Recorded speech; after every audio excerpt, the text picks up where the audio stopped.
მოგესალმებით ობიექტივი განაგრძობს პირდაპირ ეთერში მაუწყებლობას თქვენს მენ დავუყურებთ ობიექტივი სპორტულ გადაცემას ანი კიკნაძესთან ერთად.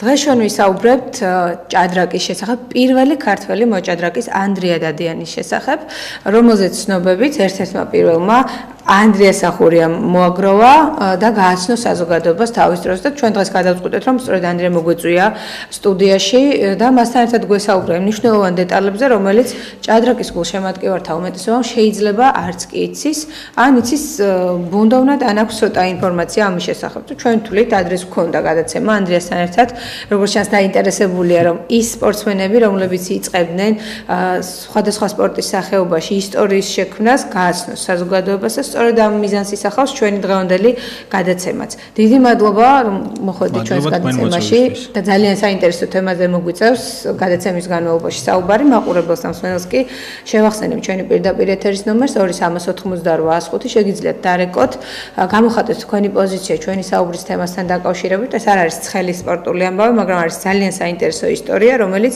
წესით უნდა იცოდეს ყველა ქართველმა, იქიდან გამომდინარე, რომ ანდრია დადიანი ადამიანი, რომელზეც ჩვენ ვისაუბრებთ, არ იყო მხოლოდ საქართველოსთვის მნიშვნელოვანი ფიგურა, ის იყო ავტორიტეტი არა მხოლოდ ჭადრაკის სფეროში, ევროპული საზოგადოებისთვის და ევროპული საჭადრაკო სამყაროსთვის. თუ როგორ და რატომ ამას გადაცემიდან შევიტყობთ, გადაცემის მსვლელობის განმავლობაში და პირველი რაც მინდა გკითხო, ანდრია არის ის, თუ როდის აღმოაჩინე პირველი ქართველი მოჭადრაკის შესახებ ცნობები და რამ დაგაინტერესა ყველაზე უფრო მეტად,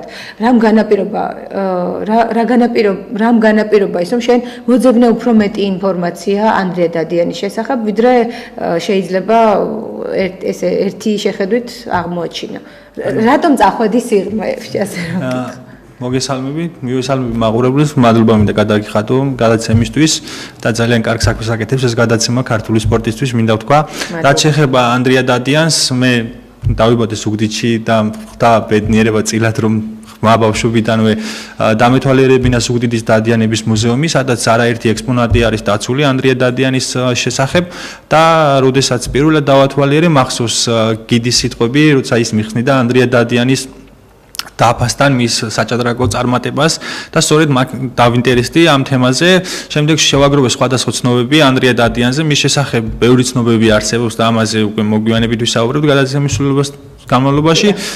ძალიან საინტერესო პიროვნება იყო და როგორც კი არამატრო საჭადრაკო სივრცეში, არამედ ზოგადად პოლიტიკურ ცხოვრებაშიც იღებდა აქტიურ მონაწილეობას და გადავწყვიტე რომ ანდრიას შესახებ გამეკეთებინა რამე ისეთი, რაც საზოგადოებას უფრო მეტ ინფორმაციას მიაწვდომდა ანდრიას შესახებ. ხო, შევკრიფე ისტორიული ცნობები, რომლებიც დასულია სხვადასხვა წიგნებში, ჟურნალებში თუ ისტორიულ მასალებში და გამოვიდა ის, რაც გამოვიდა, რომელიც ეს სტატია განთავსდა სხვადასხვა სააგენტოებში, პრესაში, გაზეთებში და გაიცნო მაყურებელმა ეს. გამოვიდა შენი შემოკრებილი ინფორმაციიდან, ვინ არის ანდრია დადიანი, ვის შესახებ ვესაუბრებით ჩვენს მაყურებელს სამსმენელს და თან თხოვ ჩვენს ტექნიკურ პერსონალს რამდენიმე ფოტო, რომელიც შემორჩენილი არის და არსებობს ანდრია დადიანის, ვაჩვენოთ იმ ბიოგრაფიული ცნობების პარალელურად, რომელზეც ისაუბრებ. ანდრია დადიანი დაიბადა 1850 წელს დავით დადიანისა და ეკატერინე ჭავჭავაძის ოჯახში.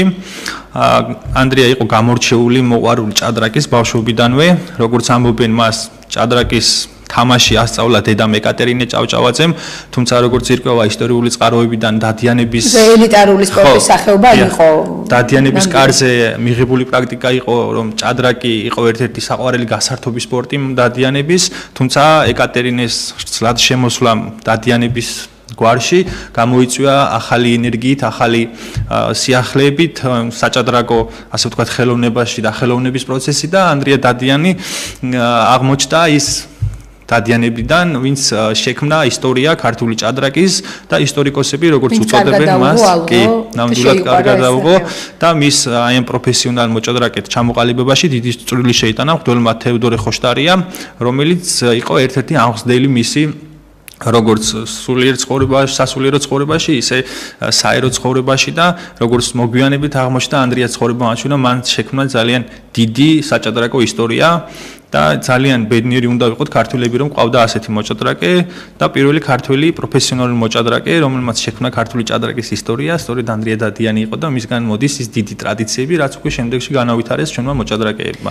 აუცილებლად უფრო მეც ვისაუბრებთ მის საჭადრაკო კარიერის შესახებ, მაგრამ მანამდე თქვით ანდრია შენ, რომ გარდა ჭადრაკისა სხვა სფეროებშიც ცდილობდა და იყო ანდრია დადიანი ჩართული, იყო ეს პოლიტიკა და არ მოღვაწეობდა მხოლოდ საქართველოში, ჩვენთვის რომ დაახლოებით 20 წელს კიევის რეზიდენციაში, კიევის სასახლეში ცხოვრობდა. ვინ იყო ანდრია დადიანი ამ მიმართულებით პოლიტიკაში რა წვლილი ჰქონდა და ვინ იყო გარდა იმისა რომ უყვარდა ჭადრაკი და შექმნა ჭადრაკის ისტორია ქართული ჭადრაკის ისტორია ანდრია დადიანმა დაამთავრა 1863 წელს ჰაიდელბერგის უნივერსიტეტის იურიდიული ფაკულტეტი უკვე შემდეგში ანდრიამ ამ სწავლის პროცესის შემდეგ უკვე წავიდა დიპლომატიური კარიერაში ანუ დიპლომატი იყო რომში რუსეთის ელჩი და მუშაობდა რუსეთის საელჩოში რომში ასევე ანდრია ბალკანეთის განთავისუფლების ბრძოლაში ომობდა და გამოჩენილი მამაცობისთვის ოქროს ხმლით დააჯილდოვა ის იმდროინდელმა რუსეთის იმპერატორმა და საკმაოდ წარმატებული დიპლომატიური კარიერა შეეძლო მას შეიქმნა, თუმცა როგორც ჭადრაკში, ისევე დიპლომატიურ კარიერაში ანდრიას მთავარი, ასე ვთქვათ, უკან დამწევი იყო მისი ფიცხი ხასიათი, რომელიც ხშირად ჩანდა ხოლმე როგორც საჭადრაკო არენაზე, ხო. კი, ნამდვილად, იმიტომ რომ როგორც ირკვევა და როგორც ჩანს, ის იყო ძალიან ამაყი და ამას სიამაყეში მას როგორც ასე ვთქვათ, გონება, ისე გარეგნობას უწყობდა ხელს ანდრიას. სხვათა შორის აღსანიშნავია, რომ ანდრია დადიანმა იცოდა 4 ენა, 4 უცხო ენა, ანუ რუსულს არ გულისხმობ ამ შემთხვევაში, იმიტომ რომ ის რუსეთის იმპერიაში ცხოვრობდა და შესაბამისად რუსულ ენასთან უფრო ახლო კავშირი ჰქონდა ვიდრე სხვა ენებთან, იცოდა ინგლისური, ფრანგული, იტალიური, ესპანური და გერმანული თუ არ ვცდები მეხუთე ენა, რომელიც ანდრია დადიანმა იცოდა და ძალიან ასე ვთქვათ, კარგი დიპლომატი შეიძლებოდა გამოსულიყო ის, ანუ შეიქმნა ძალიან კარგი დიპლომატიური კარიერა, მაგრამ ხო, ძალიან უწყობდა ის იყო თავადური გვარი წარმომადგენელი, მაგრამ არ შედგა მისი ასე ვთქვათ დიპლომატიური კარიერა, არც სამხედრო კარიერა, ისეთი წარმატებით, როგორიც წარმატებითაც ის გაიცნო მსოფლიო საზოგადოებამ, როგორც მოჭადრაკე. რა კავშირები ჰქონდა ანდრია დადიანს ევროპასთან დაამთავრა ჰაიდელბერგში, პარიზში, მონტე-კარლოში, სხვადასხვა ეპიზოდები მისი ბიოგრაფიის უკავშირდება ასე ვთქვათ დასავლურ კულტურას, დასავლურ ქვეყნებს, ქალაქებს. რა გარდა იმისა, რომ ვთქვათ ჭადრაკის სფეროში მას იწვევდნენ და გარდა იმისა, რომ ომში იღებდა მონაწილეობას, რა იყო მთავარი?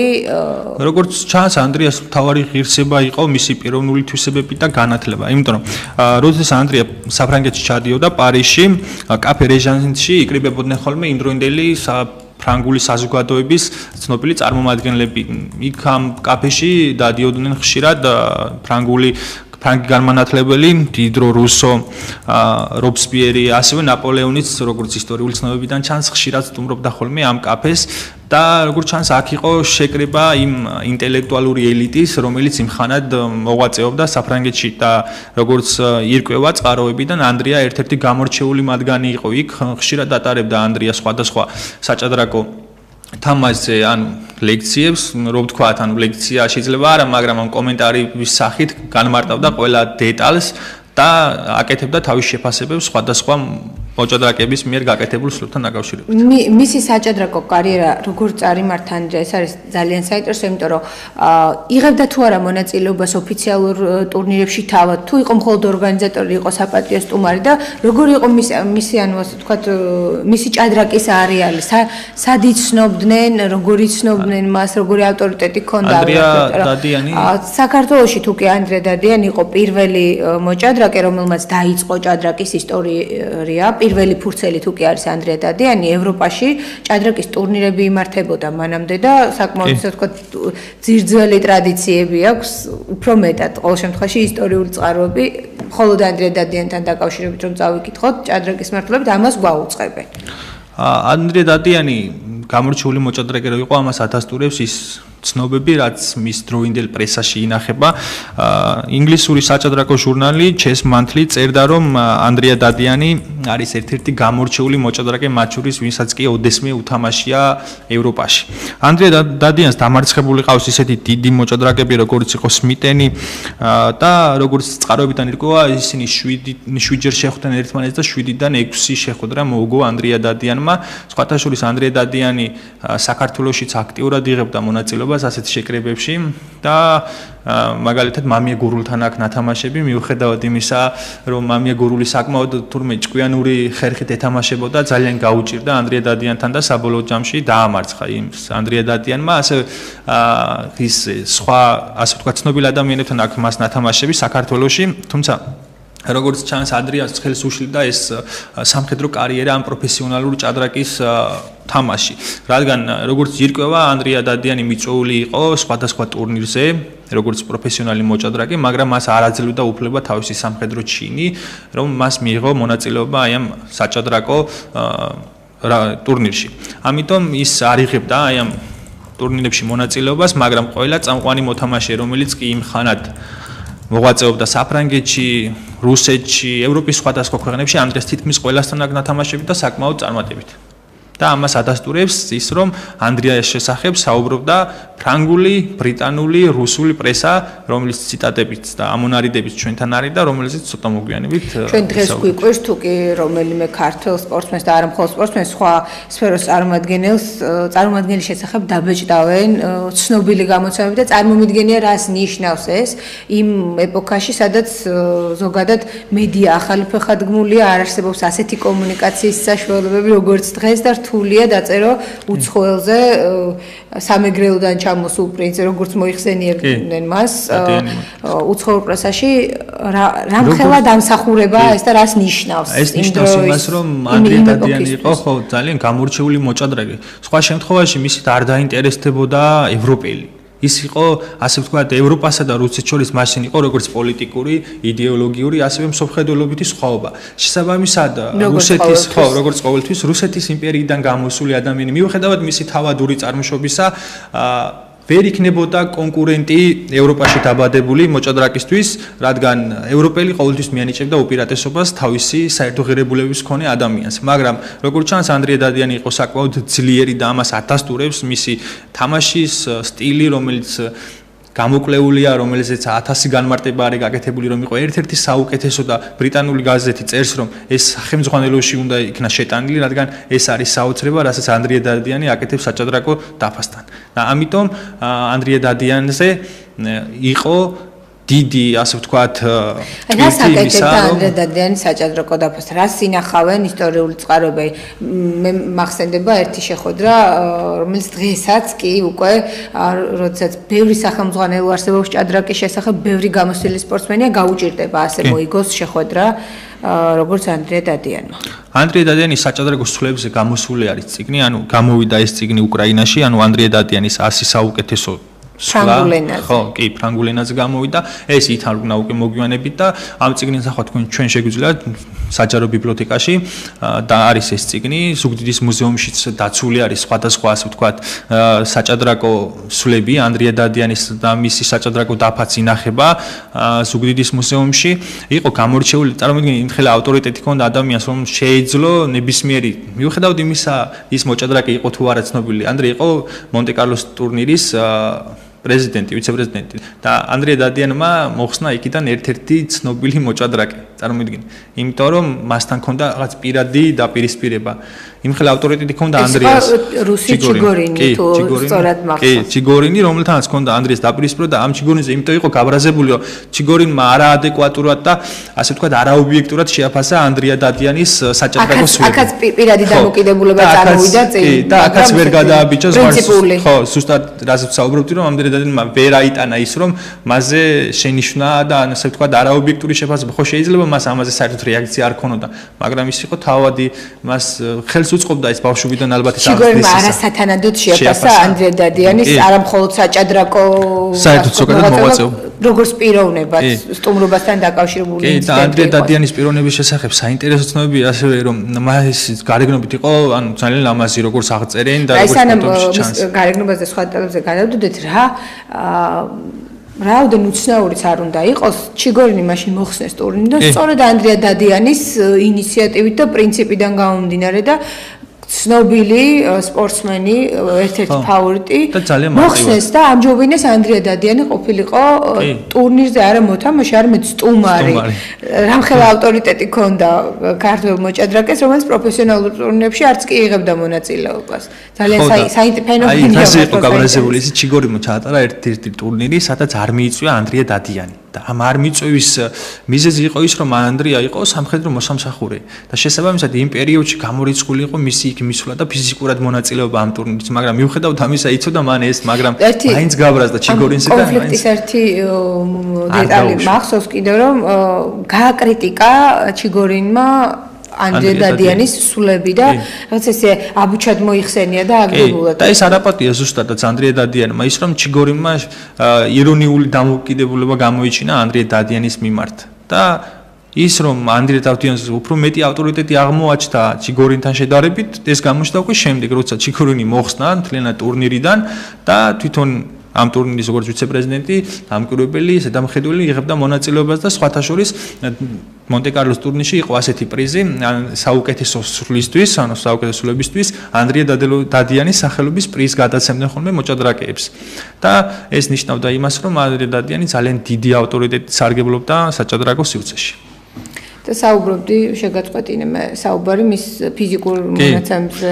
ერთ-ერთი ისტორია არსებობს ამასთან დაკავშირებით ძალიან საინტერესო ისტორია, როდესაც ანდრია დადიანი პარიზში იმყოფებოდა, მას მოიწონა ერთი მანდილოსანი და ანუ მე მის ხასიათი რო გაიგოს მაყურებელმა ამწყები. მანდილოსანმა მას უარი უთხრა მასთან ერთად გასეირნებაზე და ამჯობინა თავის მეგობართან ერთად კაფეში შამპანურის დაელია. ამ დროს ანდრია დადიანი წავიდა, მოიყვანა ცხენი, შეუკვეთა ორი შამპანური და ამ ცხენს დაალევინა ეს შამპანური. ნიშნად იმისა, რომ ამანდილოსმა გააკეთა ასე უხეშად გადაუხადა საბაგირო. ხო, რაც ნიშნავს იმას, რომ მისი ხასიათი ცოტა ფიცხი იყო და ასევე რუსეთში მან ერთ-ერთი მანდილოსანი მოიწონა, მოიტაცა და როგორც აღმოჩნდა, შემდეგ ეს ერთ-ერთი ასე ვთქვათ, მაღალი ჩინოსნის შვილი აღმოჩნდა და ძალიან დიდი სკანდალი ატყდა ამ თემაზე იმპერატორთანაც კი იყო დაპარებული. ხო, იმპერატორთანაც კი იყო დაპარებული და იმპერატორმა მოსთხოვა მას მისი ცოლად მოყვანა მანდილოსთვის, რომელიც მან მოიტაცა, თუმცა იმპერატორის თხოვნა თუ მოთხოვნა არ შეუსრულებია ანდრია დადიანს. ანდრია, მინდა კიდევ ერთ საკითხზე გავამახვილოთ, ყურადღება დადიანების მუზეუმიდან დაიწყე შენ ამ თემით დაინტერესება მისი საჭადრაკო დაფიდან. რა შეიძლება ნახოს დადიანების მუზეუმში, რა ნივთებია დაცული და რა ისტორია შეიძლება გაიცნოს მაყურებელმა და მსმენელმა, რომელიც მოხდება ზუგდიდში და ზუგდიდში რომ მოხდები უნამუსობა რომ დადიანების სასახლეში არ ძალიან ბევრი რაღაცა ნახოს. ხელი ეს საინტერესო ისტორია. ნამდვილად ზუგდიდის მუზეუმში, დადიანების სახელობის მუზეუმში შეიძლება ბევრი რაღაც ნახვა, არა მარტო ანდრია დადიანზე, არამედ სხვა ადამიანებზე, სხვა ეპოქებზე, ხო, მაინც ალმე დადიანის ნივთებს უკავშირდება. და სხვათა შორის ძალიან გამორჩეული ნივთებია. მე შეგნებულად არ ვსაუბრობ ხა საათზე, რომელსაც თავისი ისტორია აქვს და რაზეც საინტერესო ისტორია. საინტერესო ისტორია აქვს. ანდრია დადიანს აჩუქა ეს საათი დედამ, ეკატერინე დადიანმა. ანდრია დადიანი ამ საათს ატარებდა მთელი ცხოვრება. განსაკუთრებული საათი იყო, კი, ნამდვილად საფრანგეთში შეკვეთილი იყო, ინგლისის დედოფლის მიერ შეკვეთით დამზადებული საათი იყო, რომელიც საჩუქრად გადმოსცეს, როგორც ჩანს ეკატერინე ჭავჭავაძე დადიანს და შემდეგში ანდრია დადიანს ჰქონდა ეს საათი, ცხოვრების ბოლომდე ატარებდა მას, მაგრამ უკვე მოგვიანებით ანდრიას გარდაცვალების შემდეგ ეს საათი რატომღაც დარჩა უჩა დადიანს და უჩა დადიანის გარდაცვალების შემდეგ საერთოდ გააქრა ეს საათი და ძალიან საინტერესო ფაქტი უკავშირდება ამ საათს, რომ ამერიკაში ყოფნისას ჩვენი სუხიშვილების ანსამბლი ილიკო სუხიშვილი და ნინო რამიშვილი, როდესაც ამერიკის შეერთებულ შტატებში იყვნენ, მართავდნენ კონცერტს. მათთან მივიდა ცნობილი ლევან დადიანი, ანუ ეს ემიგრანტი ლევან დადიანიზე მაქვს საუბარი ამ შემთხვევაში ცნობილია როგორც ერთ-ერთი გამორჩეული ემიგრანტი და მან გადასცა ილიკო სუხიშვილს ეს საათი და სთხოვა რომ ის მიიტანა მუზეუმში და მუზეუმში ყოფილიყო დაცული, მაგრამ მე თვითონ ერთ-ერთ ინტერვიუში იხსენებს რომ მე მქონდა უცდუნება იმისა რომ ეს საათი ჩემთვის დამეტოვებინაო, მაგრამ შემდეგ როცა დავფიქრდიო მივხვდიო რომ ჯობდაო რომ საქართველოს დარჩენოდაო და საგვარეულოს დარჩენოდაო ეს საათი, რადგან ჩემი გარდაცვალების შემდეგ ეს საათი სად აღმოჩნდებოდაო არავის ისე შემთხვევით იპოვა ძალიან შემთხვევით მაღაზიაში ამოიცნო ეს საათი გადმოცემებით რომ ერთ-ერთ მაღაზიაში იყო ანტიკვარულ მაღაზიაში და ნახა ეს საათი იცნო თავის საგვარეულო გერბი იყო ამოტვიფრული ამაზე რომელიც ანდრია დადიანმა ამოატვიფრინა, თუმცა გამყიდველი მას არ თანხმდებოდა იმაზე რომ საათი დაბრუნებოდა მას, თუმცა როგორც ჩანს შემდეგ მოხდა შეთანხმება, მან გადაიხადა თანხა თუ არა ამ საათში ეს უცნობია, მაგრამ როგორც შემდეგ აღმოჩნდა მოხდა შეთანხმება მათ შორის და ეს საათი დარჩა უჩა დადიანს, ლევან დადიანს, რომელიც უკვე საქართველოში შეძლო გამოიგზავნა და ეს საათი დაცულია ზუგდიდის მუზეუმში, ასევე დაცულია ზუგდიდის მუზეუმის საჭადრაკო დაფა ანდრია დადიანის, ერთ-ერთი გამორჩეული თავისი ხელოვნების ნიმუშით, ფორმით, ყველანაირად დამზადების სტილით, ასევე სხვადასხვა პორტრეტი ანდრია დადიანის საჭადრაკო სვლების ასე ვთქვათ გამოსახულება და ძალიან ბევრი საინტერესო რაღაცას ნახავენ ანდრია დადიანის შესახებ ზუგდიდის მუზეუმში და არა მარტო ანდრია დადიანის შესახებ, სხვათა შორის მინდა აღვნიშნო რომ ცოტა ხნის წინ ზუგდიდში გახსნეს ანდრია დადიანის სახელობის სკვერი და შეუძლია ტურისტი როცა ჩავა ზუგდიდში ჯერ დაისვენოს ანდრია დადიანის სკვერში და შემდეგ უკვე ზუგდიდის მუზეუმში ნახონ ანდრია დადიანის გაიგო საიდან მოდის ქართული ჭადრაკი საქართველოში ჭადრაკის ნამდვილად ისტორია. ძალიან დიდი მადლობა მინდა გადაგიხადო რომ ჩვენს სტუდიაში მოხვედი სასაუბრო და მართლა ძალიან საინტერესო თემაზე ვესაუბრებოდით მაყურებელს და მსმენელსაც. დიდი მადლობა რომელიც გვისმენდა ამ ხნის განმავლობაში. თუ არის რამე რაც არა, მე ის მინდა ვთქვა რომ ძალიან დიდი მადლობა ანიკ იკნაძეს იმისთვის რომ ზრუნავს რომ ქართულმა ერმა იცოდეს თავისი ღირსეული სპორტსმენები რომლებმაც შექმნეს ქართული სპორტის ისტორია სპორტის სხვადასხვა სფეროში. ძალიან დიდი მადლობა. მაყურებელს და მსმენელს შევახსენებ რომ ჩვენ საუბრობდით პირველ ქართველ მოჭადრაკეზე, რომელიც არა მხოლოდ საქართველოში, არა მხოლოდ რუსეთის იმპერიაში, ევროპაში იყო ცნობილი და ავტორიტეტი, რაც მთავარია, ეს გახლდათ ანდრია დადიანი, რომელმაც დაიწყო საქართველოში ჭადრაკის ისტორია და მე მოხარული ვარ, რომ ჩვენი გადაცემიდან რამდენიმე ადამიანით მეტი მაინც შეიტყობს მის შესახებ და ეცოდინება ქართული ჭადრაკის სათავეები, საიდან მოდის. ანდრია სახურია საუბრობდა ობიექტივის პირდაპირ ეთერში, სპორტულ გადაცემას კი ჟურნალისტი ანიკ იკნაძე უძღვებოდი. დიდი მადლობა ყურადღებისთვის.